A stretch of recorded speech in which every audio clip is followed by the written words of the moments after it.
اللهم رب هذه الدعوة التامة والصلاة القائمة آت سيدنا محمدا الوسيلة والفضيلة والدرجة الرفيعة وابعثه مقاما محمودا الذي وعدته وارزقنا شفاعته يوم القيامة إنك لا تخلف الميعاد برحمتك يا أرحم الراحمين. O Allah, Lord of this perfect call, of not ascribing partners to you, and of the regular prayer which is going to be established, kindly give Muhammad the right of intercession and superiority, and send him on the day of judgment to the best and highest place in paradise, which you had promised. آمین سم آمین. سامعین محترم، اس وقت آپ ایمان F M سماعت فرما رہے ہیں. پروگرام صراط مستقیم آپ کی خدمت میں پیش کیا جا رہا ہے. صرف 10 منٹ باقی ہیں اور ان 10 منٹس میں ہم یہ کوشش کریں گے کہ مولانا صاحب سے یہ جاننے کی کوشش کریں کہ گو کہ آج جو ہمارا موضوع تھا وہ فتنوں کا دور، اور ہے بھی فتنوں کا دور ہے جس طرح آپ نے بھی بتایا. تو اس میں نجات کا راستہ جو ہے وہ کیا ہے، وہ کس طریقے سے آج کے اس پرفتن دور میں آج جس طرح ہم لوگ پھنسے ہوئے ہیں، کہیں نہ کہیں کسی نہ کسی جگہ پہ کسی نہ کسی وجہ سے ہمارا کوئی نہ کوئی تعلق ضرور ہے.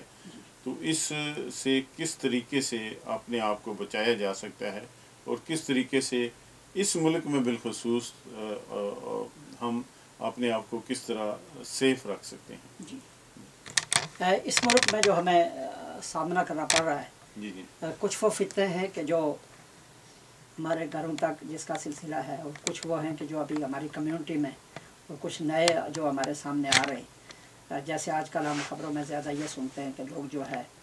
جو جنگیں کہیں مڈل ایسٹ میں، جی مڈل ایسٹ میں، وہ عراق میں، شام میں، یا آگے افغانستان میں، آگے پیچھے جو ہے نا، اور لوگ جو ہے اس میں جا کے شرکت کرتے ہیں اور ان کو پکڑا جا رہا ہے. تو اصل بات یہ ہے کہ میں یہ بتانا چاہتا ہوں کہ یہ سارے جو ہے اس وقت جو بھی جدوجہد کہیں بھی ہو رہی ہے، تو وہ زیادہ لوگ اپنے اقتدار و حکومتوں کے لیے وہ کوشاں ہیں سارے. جی بالکل. اور اس حوالے سے وہ کوئی ایسی چیز نہیں ہے کہ آدمی یہ سمجھے کہ وہ وہاں کوئی وہ ایسا مسئلہ ہو رہا ہے کہ وہاں کوئی جا کے شرکت کرے اور اس کی شرکت وہ کوئی دینی تقاضا ہے. یہ نہیں، بلکہ یہ لوگوں کو جو ہے یہ غلط فہمی میں مبتلا کیا جاتا ہے. اور اس حوالے سے مسلمان جو ہے، ہمارا قانون ہے جو اللہ نے بنایا، سب انسانوں کے لیے بنایا، اور اس قانون کی حدیں ہیں. اور اللہ تعالی نے کہا کہ وَمَن يَتَعَدَّ حُدُودَ اللَّهِ فَأُولَٰئِكَ هُمُ الظَّالِمُونَ، جو حدوں کی تجاوز کرے گا، حدوں کو توڑے گا، وہ ظالم ہوگا. اور حدوں میں یہ بھی ہے کہ رسول اللہ صلی اللہ علیہ وسلم نے کہیں بھی کسی قوم کے ساتھ اگر معاہدہ کیا تو معاہدے کو وہ بتا کر کہ اب ہمارا معاہدہ آپ سے ختم ہے اور آپ نے یہ غلطی کی ہے، آپ کے ساتھ ہماری جنگ ہو سکتی ہے. جیسے مکہ والوں کے ساتھ رسول اللہ صلی اللہ علیہ وسلم کا معاہدہ تھا، اور جب انہوں نے ایک قبیلے پر ظلم کیا، مکہ والوں نے، 2 قبیلوں کی آپس میں لڑائی تھی، دونوں غیر مسلم تھے، اور مکہ والے، مکے کے مشرک جا کے اس قبیلے کے ساتھ مل کر جنہوں نے مکہ والوں کے ساتھ معاہدہ کیا ہوا تھا اس قبیلے پر ظلم کیا جو دونوں غیر مسلم تھے. اس قبیلے نے رسول اللہ صلی اللہ علیہ وسلم کے ساتھ معاہدہ کیا ہوا تھا، اور وہ قبیلے کے لوگ آئے رسول اللہ صلی اللہ علیہ وسلم کے پاس اور یہ ثبوت دیا کہ ہمارے اوپر ظلم ہوا اور مکے والے اس میں شریک ہوئے. تو رسول اللہ صلی اللہ علیہ وسلم نے ان کو بتایا کہ تم نے معاہدے کی خلاف ورزی کی، اب ہمارا معاہدہ ختم ہو گیا. اچھا، یہ اجتماعی یا انفرادی جو معاہدہ ہے کہ ہم یا پیسفل شہری ہیں اور برطانیہ کے شہری یا برطانیہ میں رہنے کی حیثیت سے ہمارا ایک معاہدہ ہے، اور اس حوالے سے کوئی آدمی اس طرح کی جا کے وہ کرتا ہے تو وہ اس معاہدے کی خلاف ورزی کرتا ہے. ہم کو اللہ نے علم دیا، سمجھ دیا ہے، اور زندگی اس ملک میں گزر گئی ہے. ہم دینی تقاضوں کو بھی سمجھتے ہیں، یہاں کے حالات کو بھی سمجھتے ہیں. جہاد کی فرضیت کی کوئی بات ہوتی تو پہلے ہم آپ کو کہتے کوئی جہاد نہیں ہے، نہ کسی پر کوئی جہاد فرض ہے، اور اس کو جہاد کہنا بھی غلط ہے. جہاد جو ہے وہ برائی کو مٹانے کے لیے، نیکی کو پھیلانے کے لیے، ظلم کو روکنے کے لیے جدوجہد ہوتی ہے. اور جس جو ہے کوشش کے نتیجے میں خود ظلم اٹھ رہا ہے کہ وہاں ظلم ہو رہا ہے، بے گناہ لوگوں کو مارا جاتا ہے، اور خود کش حملے کر کے اس طرح کر کے جو بھی اس کی زد میں آئے